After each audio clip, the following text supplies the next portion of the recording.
All right. Well, hello and thanks for joining us. I'm Jessica Grosskopf, Director of the Nebraska Women in Agriculture Program here at Nebraska Extension. Women in Ag is excited to partner with the Center for Ag Profitability's webinar series, which typically takes place every Thursday at noon Central Time. See an upcoming schedule of webinars and find an archive of past recordings at cap.unl.edu. Today is another installment in a series of webinars we'll be doing featuring speakers and presenters from this year's Nebraska Women in Agriculture Conference held back in February. For the latest news and upcoming events from Women in Ag, please check out our website at wia.unl.edu. Women in agriculture have always known the significant role they play in the work, business, and future of agriculture. Farm culture, communication dynamics, and the role of the family and the community are just a few simple and unique challenges experienced by female producers who hustles throughout her day. Consider this a coffee chat conversation and an opportunity to hear and learn from women producers as they discuss their own work challenges and their affected roles in both inside and outside of the workplace. Throughout today's webinar, we encourage you to ask questions. You can submit them through the chat or the Q&A feature at the bottom of your screen.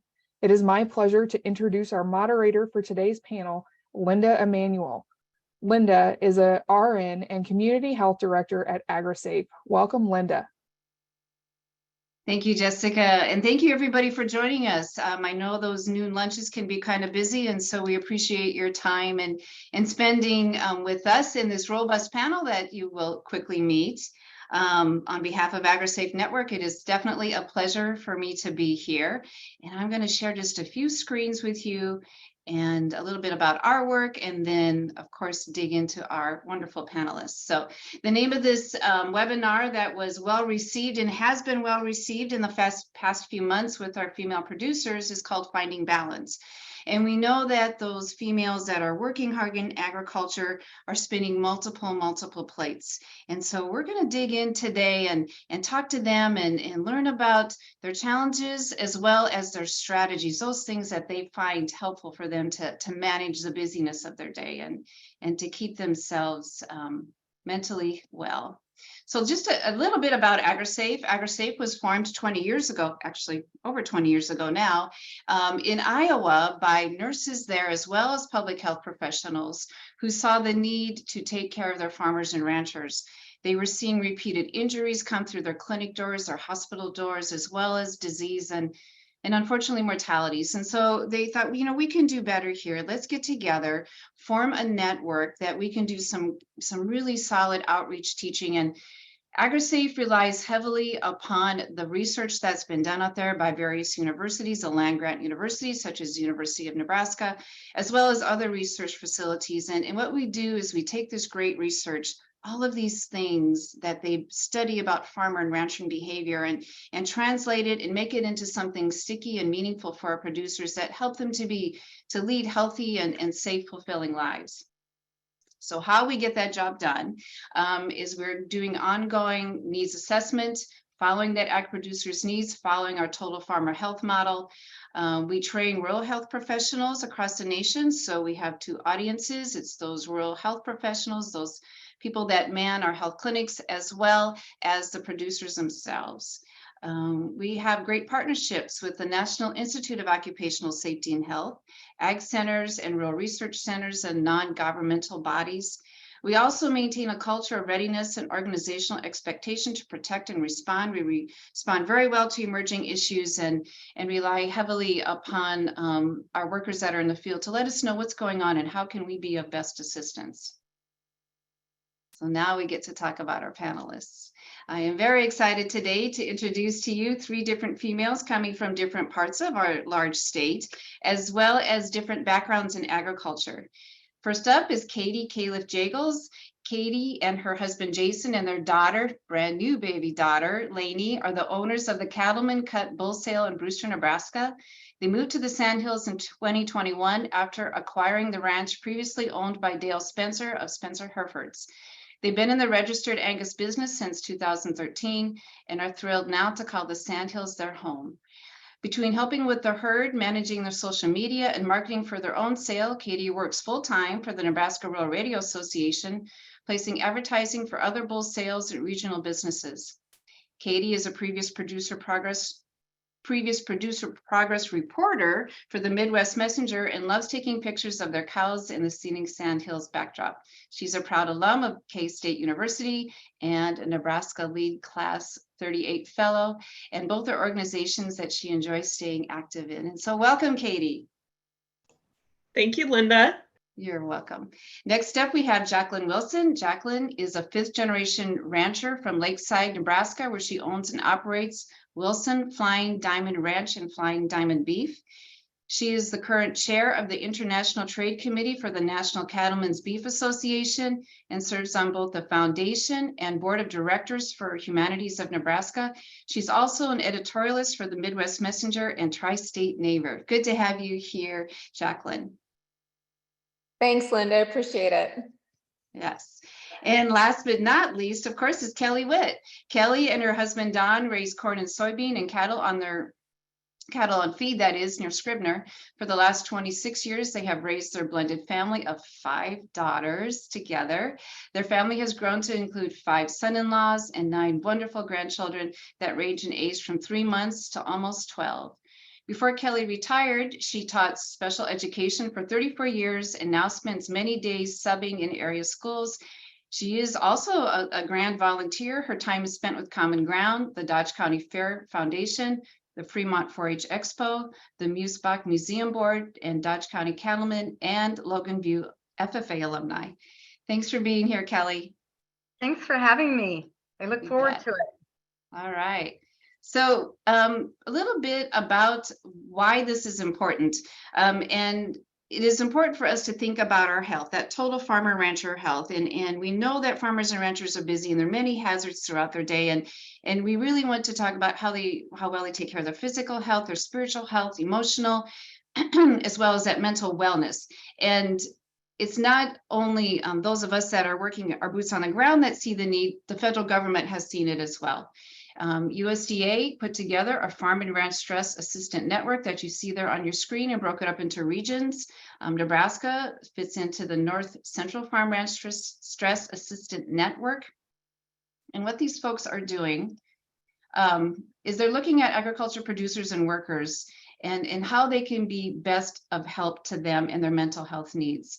They consist of 15 organizations that include cooperative extension, nonprofits, academic institutions, public health organizations, and they're committed to helping our producers and workers in the Midwest. And how they get their job done is they develop, expand, and deliver farm stress and mental health resources and services via training programs, professional services, support groups, websites, and telephone helplines. So they got a lot going on.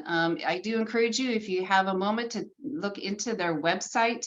They've got a great clearinghouse, just a plethora of resources for folks that are really geared toward the producer and his or her family.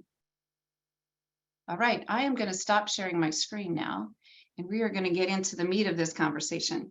So I am going to call upon our panelists, and I've done the introductions, but I wanted to have them talk about one specific aspect of their operation that you take great pride in. And so I'm just go on the Brady Bunch screen here, and first up in my left is Jaclyn Wilson. Well, thanks, Linda. Oh, one thing that you take great pride in. You know, I'm really blessed to be a multi-generational rancher. And somebody put it into perspective once, you know, would you rather be a multi-generational or a first-time rancher? And I was explained one time to look at it this way. You know, multi-generational, you usually have access to the buildings, and you might have a house, and that house might have a painting hanging on that wall. And you're not able to do anything with that painting, or if something happens and you need to move that painting, you have to have multiple members involved in that decision making. Whereas a first-time rancher, you know, you probably have to build the house, buy the painting, buy the hammer for the painting, and then but you also get to decide where that painting's going to go. So I think there's, you know, so many great things about being whether a new rancher or farmer or a multi-generational rancher or farmer. And I think one of the things that definitely I take pride in is the fact that, you know, we've been in the business for 135 years. And somehow in the last 20 some years since I've been home, we haven't failed yet. So that's kind of encouraging in a way. I'm like, ooh, okay, we're not totally going downhill or backwards. So hopefully, hopefully we'll continue to grow and expand. And it's such a blessing to be able to work with family, especially my dad, on a day-to-day basis. Sometimes we drive each other bonkers, but at the end of the day, we're still probably each other's best friends, and it's definitely a blessing for sure. That is real life, so real life. All right, Katie, you're up next on my screen. Yeah, well, to piggyback off of what Jaclyn said, Jason and I are first generation ranchers, so we came from farm families. And so I would say the thing that I'm most proud of is just really our relationship and how it's grown, of being in the business together and making decisions together and just kind of jumping in with both feet. I mean, we've learned so much about each other and our strengths and things like that of going through it together that I think just where we're at now, I could have never imagined. And it's been such a journey, and I'm so proud of that we were able to do it together. That is so cool. So cool, right? It's a partnership many times, that journey in life. And no matter who your partner is, if it's a significant other or maybe your family, that it's so important to recognize that strength that comes about in that relationship. And so, Kelly, what do you have to offer? Well, I would sort of once again piggyback off of that, but I just kind of was dumped into the middle of this with not only like it wasn't just Don and I starting this, it was Don and I and his 4 girls and my daughter, and we just kind of like hit the ground running. And I'm sure a lot of times we look like raving lunatics, but I know there were times we looked like that, but we're almost 27 years down the road now, and we all still speak to each other. And I guess I like the farm. I love living on the farm. But I guess my biggest thing is like Monday, I judged for the Burke County Fair, and my daughter is one of the extension agents there. And she was telling everybody, this is my mom. She'll be nice to you. She won't yell at you. She just yells at me. And I mean, so that made me feel good that they really do look at me as a mom figure, because their mom passed away when they were very small. So I guess maybe that isn't like something on the farm, but yet it has to do with our family and our farm in a way. So I guess that's what I'm most proud of. And then farm wise, I guess I'm proud that we do have a feedlot, and we produce quality meat for the consumer. So those would probably be the 2 things I would pick. Very cool. I think all very relatable. We do know that the health of the family is so important to the success of that farming and ranching operation. So you gals hit upon all of those very well. So now we're going to talk a little bit about what your typical day looks like, and of course trying to keep our answers a little bit succinct. And how does that change throughout the year? So I'm going to mess this up a little bit, and Katie, I'm going to give you the mic. Oh gosh. Well, it's funny because I was thinking about this question from when we did it in February. And I remember being like at the event and being like, I am not a morning person. I mean, I'll roll out of bed, whatever. And I just had my daughter in May. And so I'm a morning person now, believe it or not, people. I guess I just am a creature of my environment now. But it's been such a blessing to be able to be up as the sun rises and things like that. So my day starts a lot earlier than it did back in February. But I just waking up, taking care of her, and, kind of a challenge, I think, within where we do live is that daycare is 35-40 minutes away. So I kind of have to plan that time now to get there, and make the most of that time that I do have with her, traveling there and then traveling home too. And just really talking, I mean, she's 12 weeks old, but I talk to her all the time. So I'm telling her about the day and all that stuff. And then also when I'm driving home, of course, I'm making those phone calls I need to make and stuff like that. And then just get home and work and help Jason if I can. And then, it does change, like you said, throughout the year, because my territory within KRVN changes a little bit. Bull sale season is extremely busy for both me with my job and then to what Jason and I do. So, those days get long and things like that. But the best part of the summer season for me right now is being able to spend the evenings with Jason, just driving through the pasture, checking cows, looking at bulls. That's what makes it all worth it, is seeing that sunset and gosh, I was on Facebook the other day and I saw Jaclyn's pictures from the sunrise. And I was like, gosh, we just have like the coolest life sometimes. I mean, it just takes one picture for you to be like, this is the life, this is the dream. So yeah, exactly. To breathe that all in, I think we get so busy and work minded, and that's what producers do great, is we work really, really hard and we hustle through our day, but we have to always remember to take that time to take a breath in of all the beauty that is surrounding us. All right, Jaclyn, what does your typical day look like? I wish I had a typical day. Yeah, I think when people I always read those books and stuff, and they talk about how to structure your day out and, start planning things like you're going to wake up at this time, you're going to eat at this time, you're going to exercise at this time. And my day never looks like that. So, right now, like a case in point, just this morning, a little bit about the day, it started a little bit after 5, came up, was buried in office work, was buried in shop work, was talking about equipment stuff that needed to be done today. I ended up cleaning the shop toilet. That was high on the list of things to do today. Then this afternoon, I'll go haul bales at the feedlot. I've got AI meetings that need to be done, and by Saturday, because we're AIing Saturday, I've got bulls that are going out tomorrow. I got to figure out those, and that's just, plus I'm heading to NCBA summer conference on Monday, and I'm heading to Jamaica for an ag conference in 2 weeks. And so just trying to get all those ducks in a row. And that's a typical day. It's about 20 different things and 20 different topics all at one time. And so usually it's just trying to plow through them the best you can. But like Katie says, there's so many great things still, that you definitely sometimes feel we take for granted in a day. And so it's always great to just pause and appreciate, what all you can do in a day and are capable of doing in a day. Exactly. Knowing at the end of the day, you did the best you could. And whether it's a small thing like doing some cleaning in the bathroom, which we all know needs to be done routinely, but doesn't always, or it's those bigger things. It all, at the end of the day, it all adds up into something pretty darn great. Okay, Kelly, how does your day look? Right now in the summer, it's a lot calmer because, of course, I don't have the substituting jobs there in the summer. So my main responsibility here on the farm is, like, if Don needs help with the, working some cattle or shipping cattle, I help with that, run parts if he needs help moving machinery.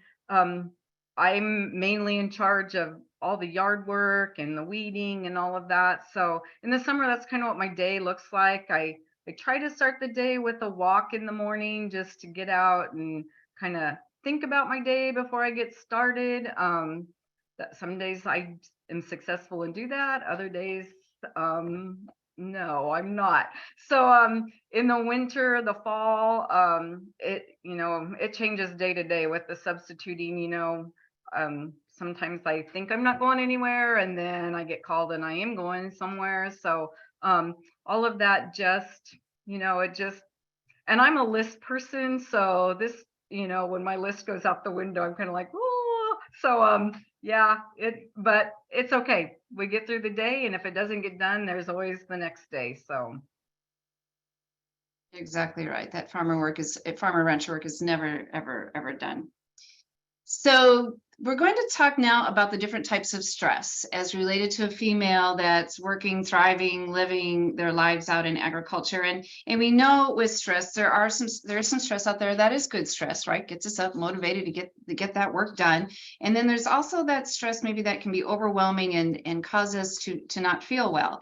And when at AgriSafe, when we talk about stress, we like to talk about our roles in trying to break this all down, break it apart, our roles within agriculture. And so I'm going to talk about the different types of roles that females may encounter within their day. I'm going to give them a title and a little bit of a definition, and then I'm going to ask our panelists to weigh in on this. So we're going to talk about role conflict. Role conflict is where people are confronted with incompatible role expectations in the various social statuses they occupy. It also occurs when people disagree about what their expectations are for a particular role. So that's role conflict. Role overload are those situations in which employees feel that there are way too many responsibilities or activities expected of them in light of the time available, of their abilities and other constraints that they may have. People feel inconsistency between the time required to finish the task and the time available to them, right? We cannot create more than 24 hours in a day. And time inconsistency means there are way too many things to do in a lot of time, which might be the most important part, that heaviest burden of role overload. And then there's role ambiguity. Role ambiguity is that clear information is lacking, right? You're told to do something and you don't have all the details that you need to get the job done. So it is associated with the expectation associated with a role, the method for fulfilling a known role expectation, and or the consequences of that role performance. So those are the different types of roles we're talking about: role conflict, role overload, and role ambiguity. So I'm going to ask our panelists to raise their hand on who would like to weigh in here first about which one of those resonates with you. Jackie, go for it. I sure can. All of the above. I mean, is there a line D there? I think that's what's so interesting about stress. And I think that's one of the things that we sometimes have a tendency to do, is we have a tendency to pigeonhole everybody and think that their stress represents only certain things. And at the end of the day, I think those especially involved in agriculture, we get hammered and hit from so many different directions, because we do have to know a little bit about everything, and then you start throwing in things like family, community involvement, being demographically isolated, the lack of availability to things like healthcare or medical care or retirement care or nursing homes, et cetera, and the list goes on. And so I think one of the definite things that I've realized over the last couple of years is don't make sure to not pigeonhole myself into trying to define how I live my stress and how it handles me in a way too, but also how I handle it, because I'm going to definitely handle it a lot different than probably Katie and Kelly do. But at the same time, it's going to be a lot different from somebody in an urban environment too. And somebody that has a different lifestyle that maybe be a little more manageable than mine is on a daily basis. But yeah, D, all of the above. There's definitely pieces of all of them that play in every day into my life.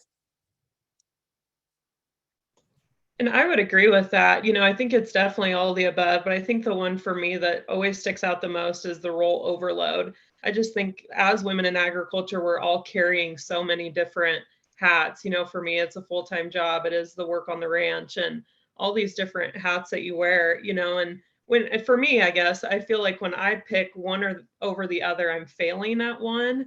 And I know that that's not the right word to use for it, but it feels that way. And so I internalize that. And you feel like you're lacking in one place over another. Like, am I doing enough for the ag industry? And am I doing enough for my job? And things like that. And you want to do it all.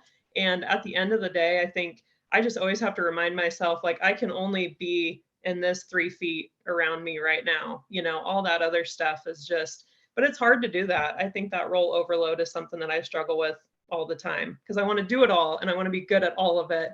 But there's just different seasons and times where you can't do it all. I would agree with that. Oh, just a minute.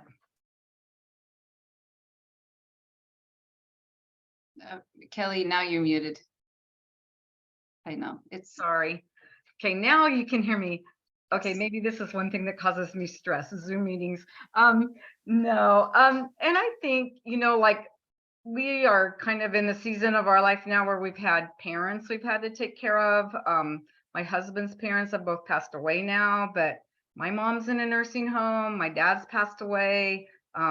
So I have like that added stress because my mom doesn't remember real well. So she'll call and be upset about something. And like, she might call like 8 times a day with the same thing. And you're like, just to keep yourself from being stressed on something like that, as well as everything else. And like I said, you don't know what everyone else is going through. And I try to always remember that when, I meet somebody, if they're a little short or something, I'm like, oh, maybe they're having a bad day. Or, like yesterday I went for my walk. My dog got mauled by the neighbor's dog.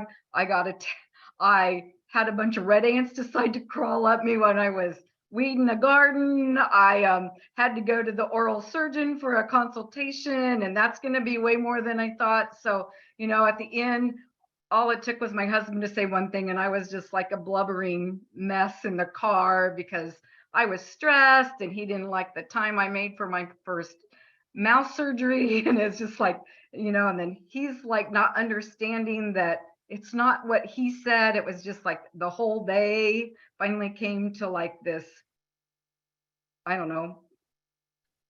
And so sometimes, you just have to step back and just say, hey, it's not you. There's all this other stuff going on that's just built up during the day, and maybe just one little thing is just what puts you over the top. I'm not sure that really answered the question, but just some days you just have a day where everything seems stressful and you're just like, oh, good Lord, what's going to happen next? So I do have a super great group of friends that I taught with in Fremont, and we've all retired now. So like every day we have an ongoing chat line going, and we meet on Fridays for lunch. And so, I think sometimes as a farm wife, you need to find those people outside even of ag, because they don't know ag. None of them live on a farm. And they'll say, oh, you've taught us so much about this. And then sometimes that even helps with stress, because that you finally hear that you're teaching somebody something, and you have someone to vent to other than your poor husband that lives with you. So I mean, that kind of cat walked away from that question, but yeah, there's lots of stresses.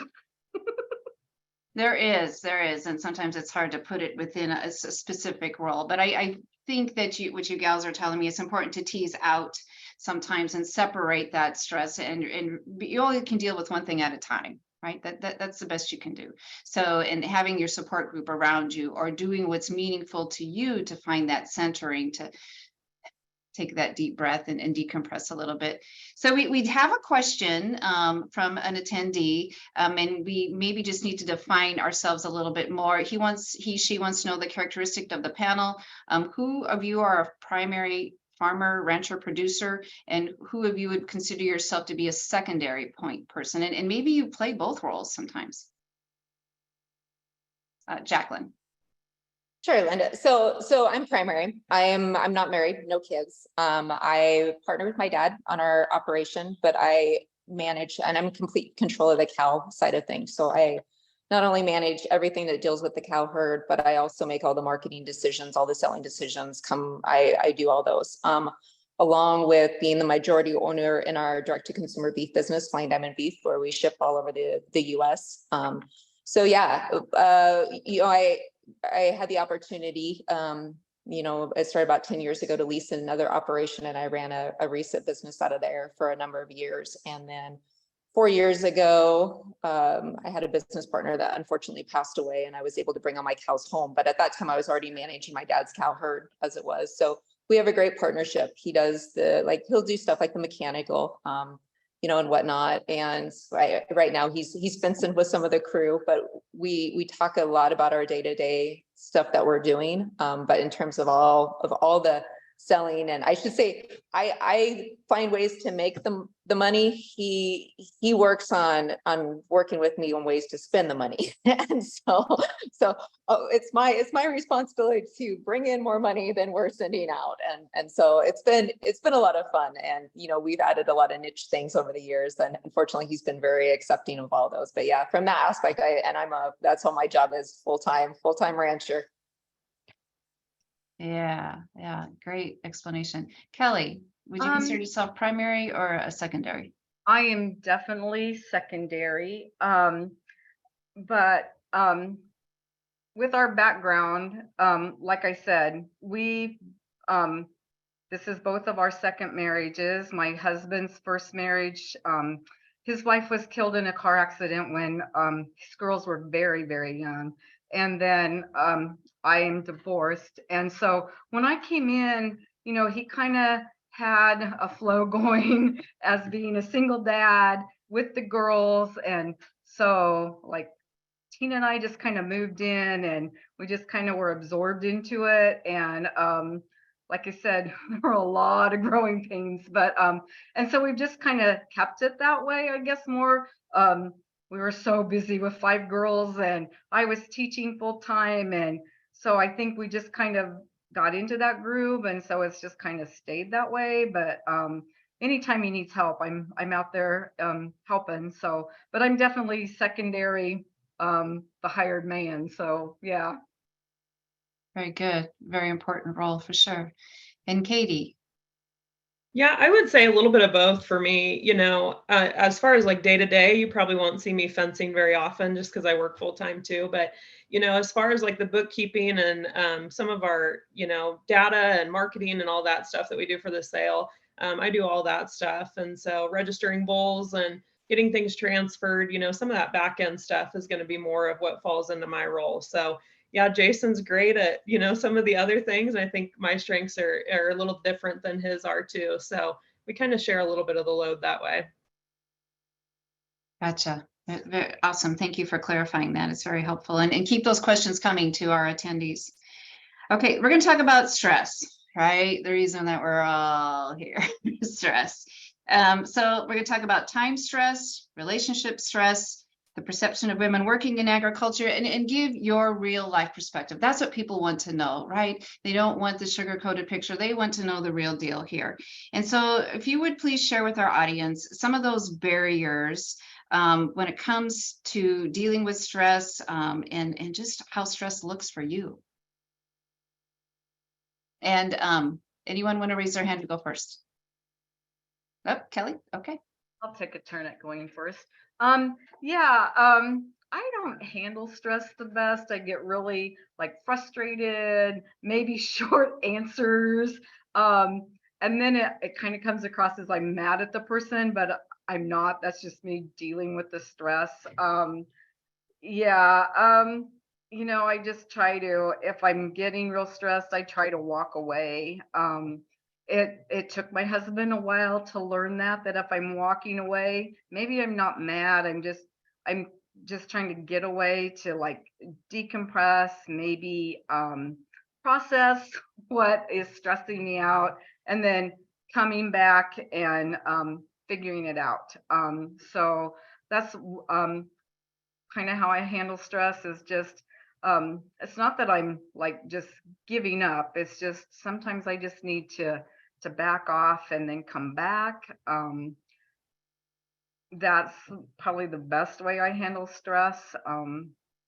Or in the summer, going out and working in the flower beds, mowing the yard, that's another great stress reliever, because no one else wants to come out there because they might get put to work. So those are just some things that help me relieve stress, is just kind of doing some activity that it's an easy activity, but it kind of gets your mind going somewhere else. So does that answer the question? It does. What you're doing is you're taking care of that cognitive part of your brain, that thinking part of your brain, right? And we know that working in nature, that definitely has some stress relieving properties to it. Okay, gals, Jackie and Katie, what are your thoughts? I can go next. I think one of the biggest struggles that I have is I have they're still trying to figure out if it's an autoimmune disease or not, but it's called Ehlers-Danlos syndrome.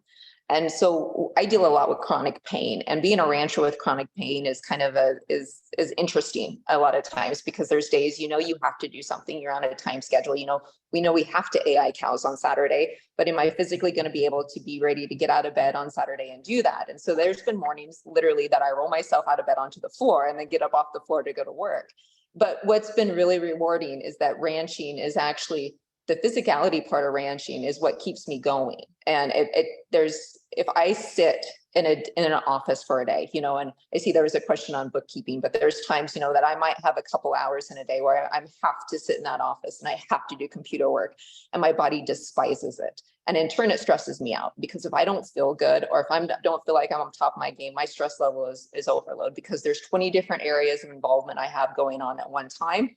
And if something's coming at me when I'm not feeling at top of my game, then it's very overwhelming. How I handle that is a couple of different things. I'm very, very cognizant of that disability. And so I know, like, if I go binging on sugar, I'm going to suffer. I'm going to really suffer. Alcohol, I'm going to suffer. If I'm not being physically active, whether that means just walking home for lunch, I'm a mile from our shop, so maybe I'll walk home for lunch, or I've got into bike riding here the last couple of weeks, which has been absolutely crazy.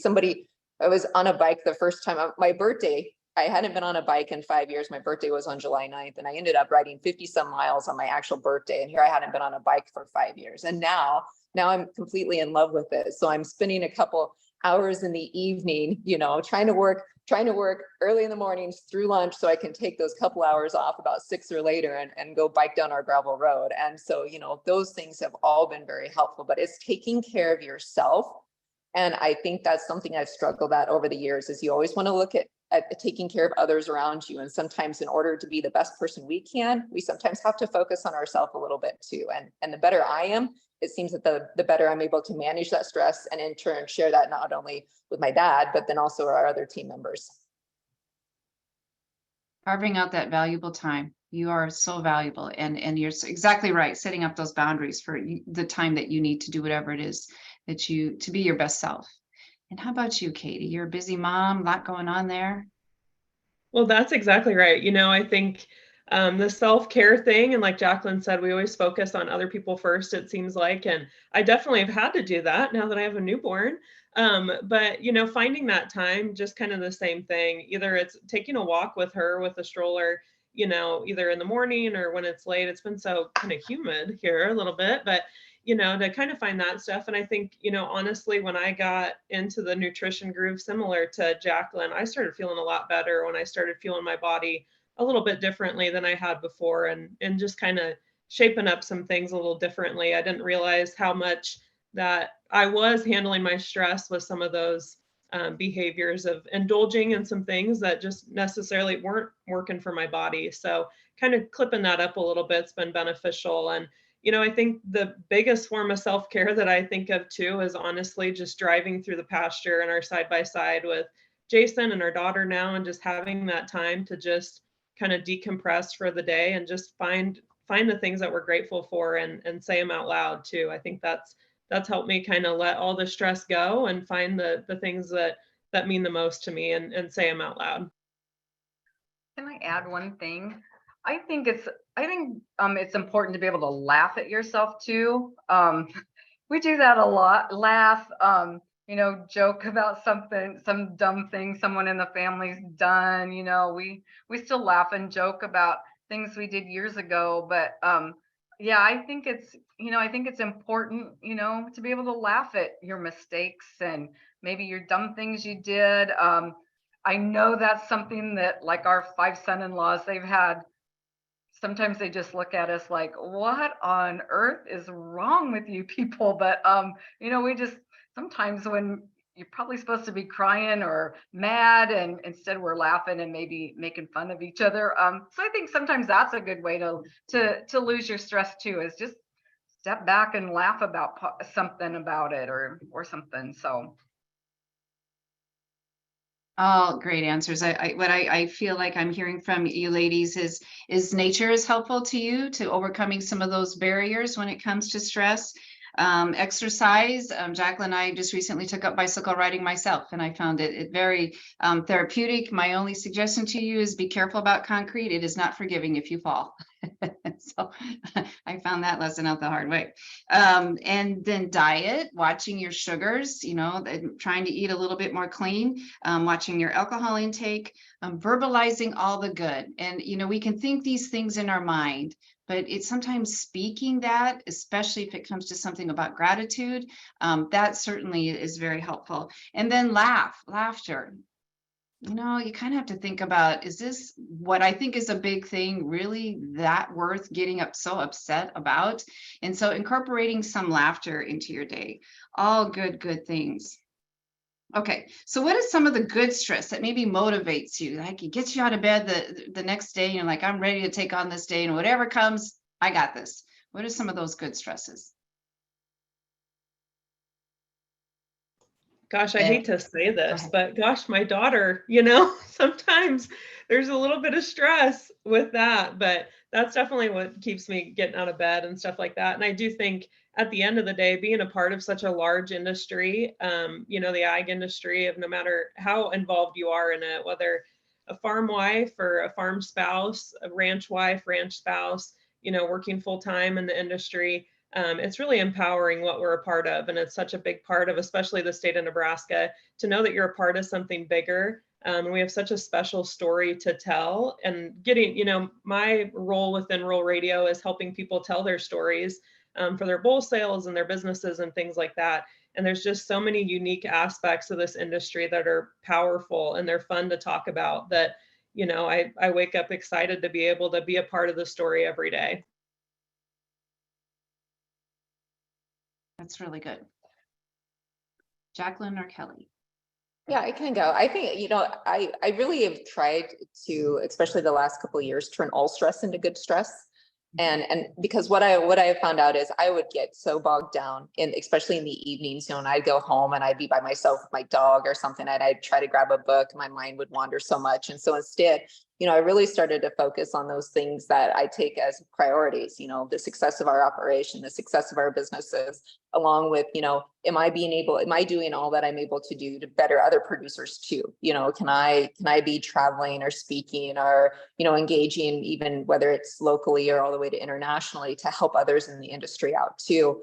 And, at the end of the day, I feel like you have to have a purpose. And that's one of the things I find with people who, might suffer from depression, anxiety, mental struggles. A lot of times is there's some medical reasons that are involved in those. But at the same time, sometimes they feel like they might not have a purpose. And so if we can figure out kind of what our purpose is and the direction that we want to kind of head our life, it's not going to be butterflies and unicorns, but at the same time, at least it kind of gives us something to strive and drive for. And I think that's what's really important is my purpose is providing my cattle the best life that they have, both for the land and the livestock, so that they can fulfill their purpose, which is feeding the world.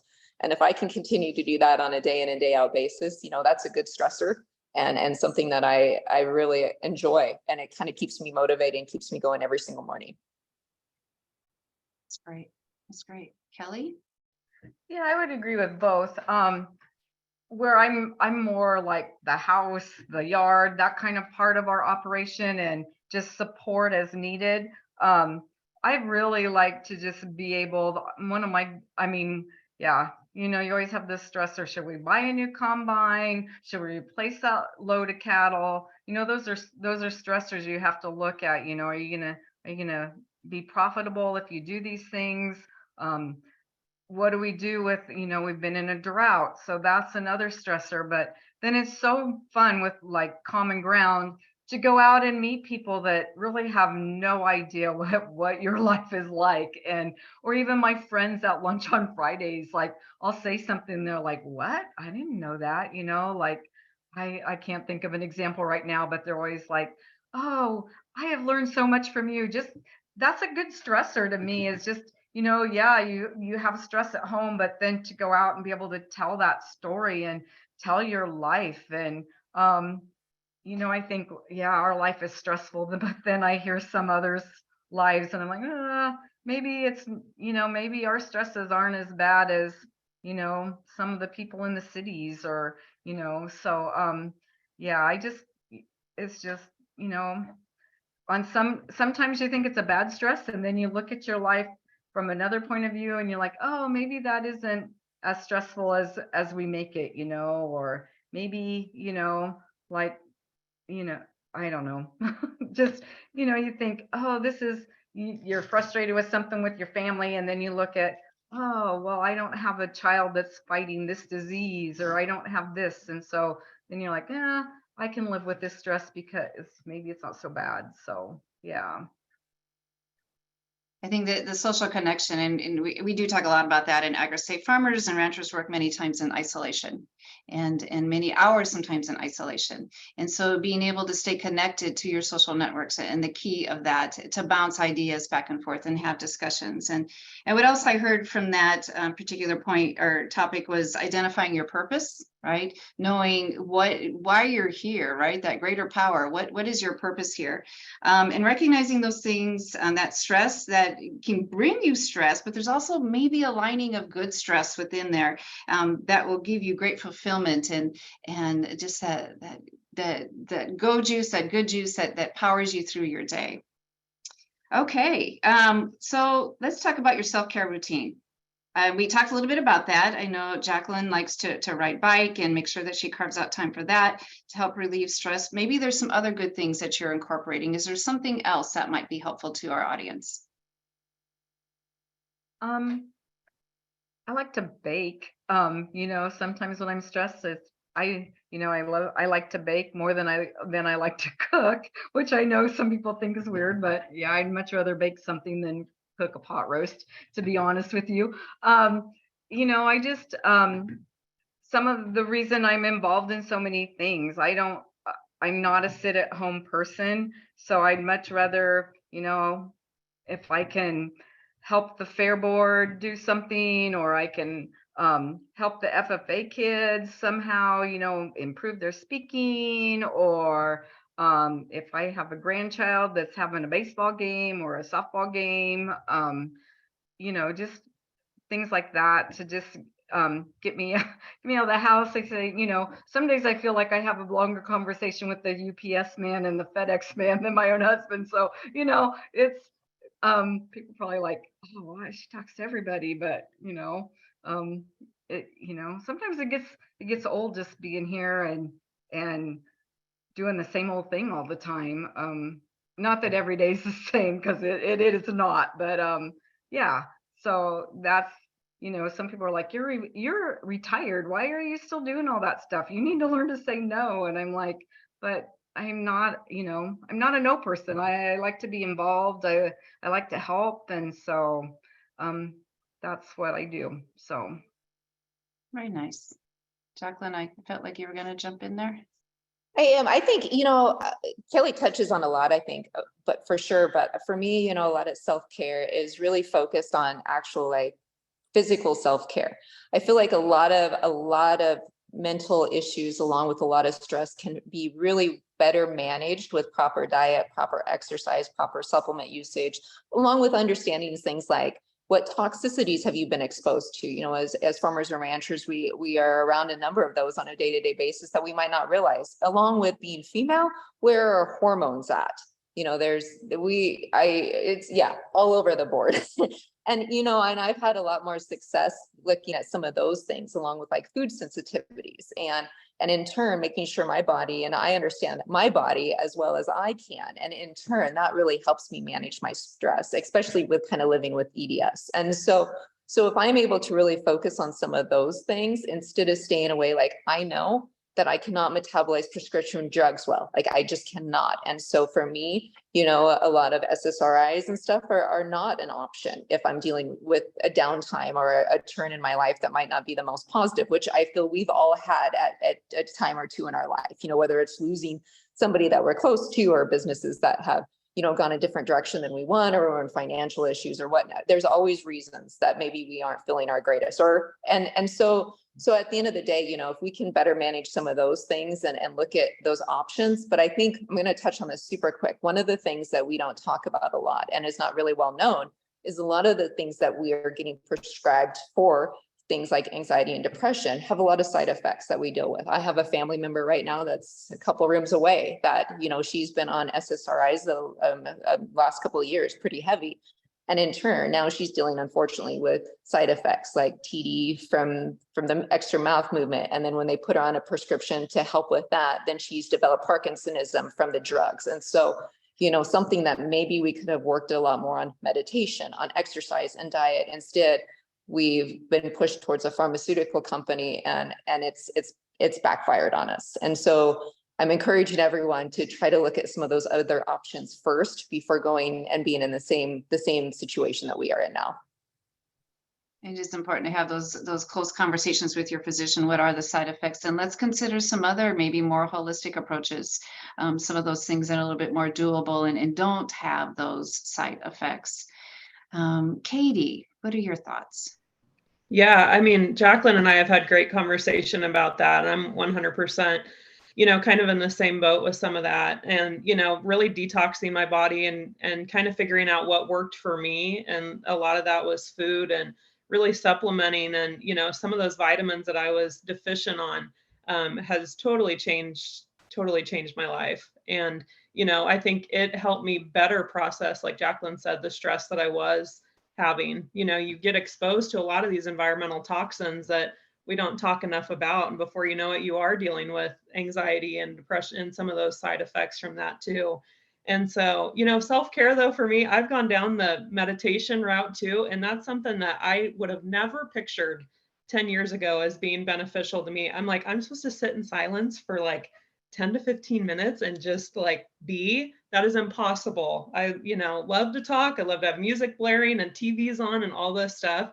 But truly, just even if it's just outside in nature for 5 minutes with your bare feet on the ground, there's something about being grounded and just being present in a moment. And, it's definitely been a challenge to find some of those moments with having a baby and things like that. But it's helped me be so much more present with her, and also, just to be able to teach her someday that, use what you've got around you. We're so fortunate to live in a rural part of the state, where Jason and I are anyways, that I'm going to take advantage of it for all that it's worth. And like I said, another self-care is just spending time with him and my daughter, and driving through those pastures, being like, we are so eternally blessed to be here, that we're going to use this land for all that it's worth. And the land to me provides the most meditation and peace of mind that I could have ever asked for. So Giving yourself space, right? Giving yourself space and freedom. And one thing that you gals didn't talk, and I know as a female, it is kind of hard to achieve, is good sleep. Good sleep hygiene. And their University of Nebraska, I'll plug them, extension put together tips and tricks for better sleep. And so much more research is coming out about the value of sleep on our physical health and of course our mental health. If you think of an unslept 2-year-old and how they act in a grocery store or whatever, adults can kind of take on that same type of a mentality if they're underslept. They're a little bit more irritable and more snarky and bitey with their answers and all of that. So definitely I want folks to consider their sleep. And one of the Susan Harris Broomfield put this together, or Susan Harrison, and one of the top tips she gave is to go to bed at the same time and get up at the same time. If you at all can do that. That's kind of hard in our busy seasons, but I've been trying to do that as well. Make your bedroom very, very dark and cold. I crank that thermostat down to 69. Man, for a person who wears socks to bed, I didn't know I would like to do that. But we've been trying it here, my husband and I, and it works great, right? We both wake up more refreshed in the morning. So sleep is also very important. So we have about 5 minutes left there-ish. And if folks have questions, please go ahead and submit them. But I'd like to end on, of course, on a good note, and that's about gratitude. So would each of you give me 2 to 3 items that you're grateful for? And you have talked, interjected some pieces, but maybe those priority. What are some things that you experience that most people don't, and that you're grateful for, or that has meaning on your ranch or farm? yeah, I can go. I touched on it just a little bit about it too. It's just, honestly, for me, it's the view. Not everybody gets to see what we see every day, and having such healthy animals grazing on what God gave us. I mean, there's truly absolutely nothing better, in my opinion. That's the thing I'm most grateful for, is just the view, and getting to share it with my daughter and my husband is definitely the best part.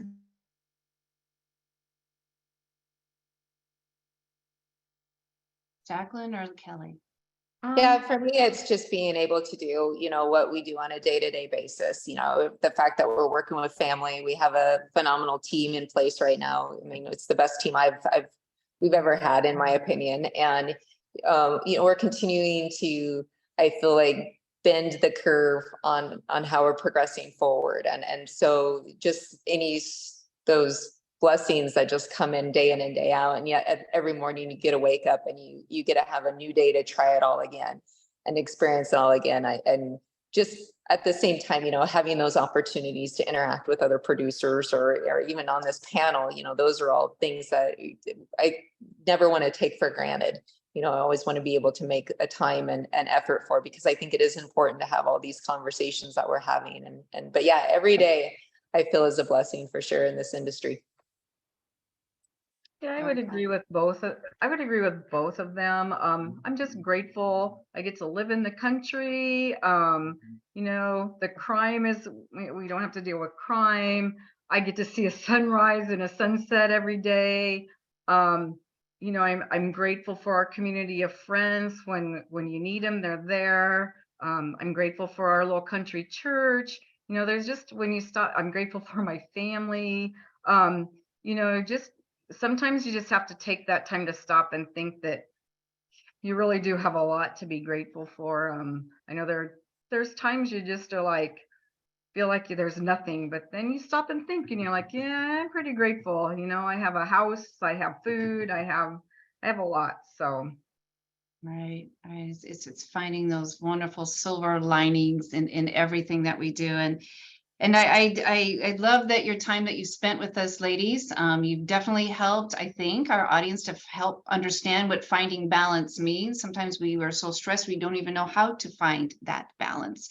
And so you've given some great strategies, some great aha moments, hopefully that our audience will be able to use within their lives, that kind of call to action. So a couple of quotes that I found that I thought maybe would fit this panel well. And one of them is from Dolly Parton. Gosh, she's an icon. She's been around and she'll be around forever. Her legacy is going to live for a long time. But so one of the things I found about her is, so if you're waiting for the perfect time to find your balance, the time is now. Never get so busy making a living that you forget to make a life. I thought that is really, really nice. And this one is from another writer. She said, almost everything will work again if you unplug it for a few minutes, and that includes you, right? Especially our technology. Sometimes you just unplug it and replug it in, and it just magically works. So do keep that in mind. And I wish our attendees, a great summer. These gals have been more than phenomenal in spending their time with us and sharing some of their personal aspects, personal perspectives, and we'll be available for questions or to contact us. So we do have a couple of comments in the chat, but I will offer one more opportunity to submit a question either through the chat or the Q&A. As we begin to wrap up this afternoon, I want to thank everyone who joined us today. Just as a reminder, a recording of this webinar can be found at cap.unl.edu, as well as a list of all of our upcoming webinars. Again, the Nebraska Women in Agriculture program hosts events year-round, and you can find those events at wia.unl.edu. With that, I don't see any questions in the chat box, so thank you again to Linda and our panelists. Truly enjoyed having you back again, and thank you again, everyone else, for joining us today. thank you. Thank you. Thank you. Have a great summer, everyone.